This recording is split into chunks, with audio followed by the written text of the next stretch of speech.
Drag Queen of the Week. I'm here today with Liquorice Black. How are you doing? Hi, I'm great, thanks. So for our listeners out there who don't know what you get up to, tell them a little bit.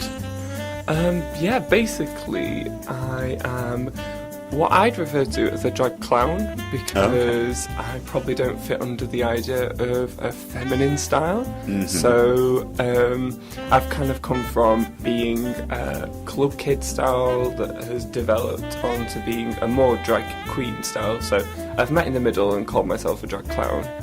Very nice. Yeah. Do you think you're the only one?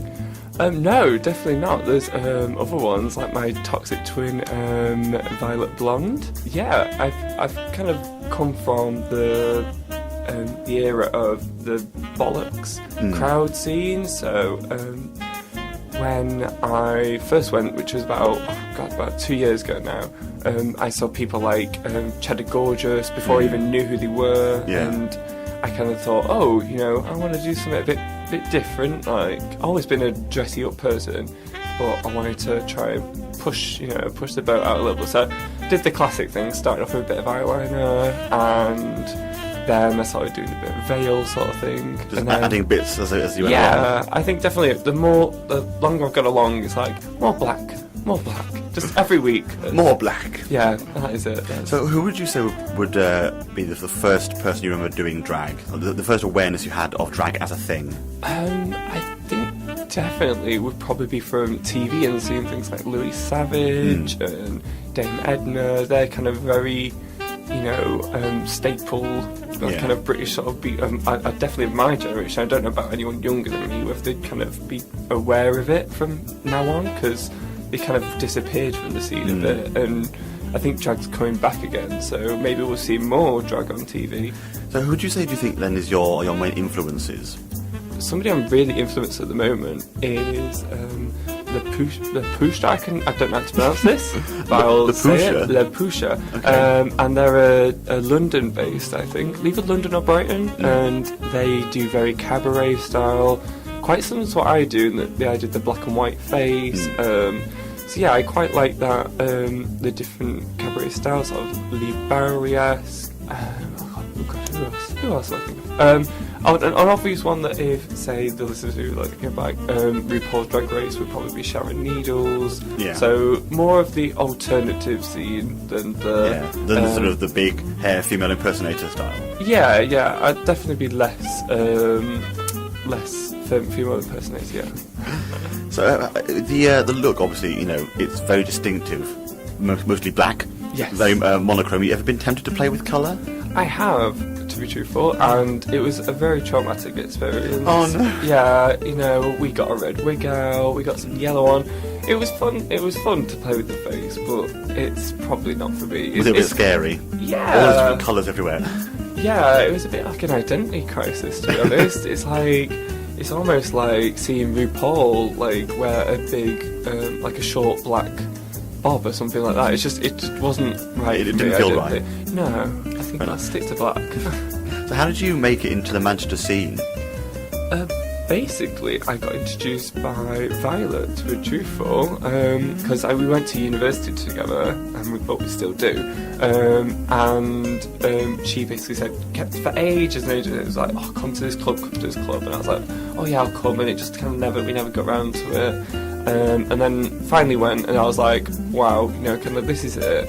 And then so kind of got introduced to the clubs like Bollocks, and then when Violet went away, I kind of got introduced to Cheddar Gorgeous and Anaphylactic, who are kind of like, pretend drag parents. We're not official, we've not gone for the adoption papers yet, but and then Chateau Boudoir came along, and it's just kind of rolled from there.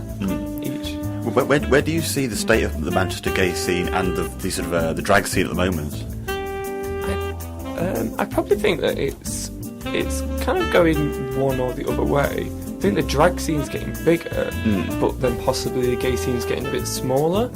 I feel, I don't know how other people think about this, but I don't know if it's just because I'm involved in it more, but it feels like, I don't don't know, the village is getting smaller, that there's less sort of diverse things going on, but then on the other side there's like alternative things going on, so yeah, it does seem a lot of sort of the mainstream stuff that's been going on for years is sort of falling away. Whereas more alternative stuff is flourishing. Yeah, I think people are probably either, I don't know if they're getting bored of it, or whether they just want something new, or whether it's just not the same people who are around anymore that they want, so maybe that's why it's changing. Quite possibly.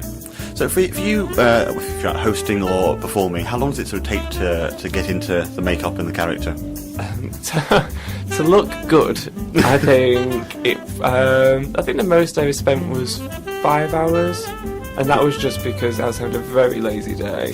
So it wasn't like it was an arduous 5 hours, it was a bit here and a bit there. Yeah, it was sort of like, I had like a nice drink on the side and had a few noodles in between and was getting ready. But the quickest I got ready was half an hour, and that was a real, sort of bang my head on the table to just shove the makeup on and threw a load of glitter on. That is a key thing. Throw a lot of glitter on and you can disguise any cracks or anything. Handy tip. Yeah, top tip of the day. Very nice. And if you were to be someone's drag mother, what would be the advice you'd give to a fledgling drag queen? God, probably find somebody else and get them to adopt you very, very quickly.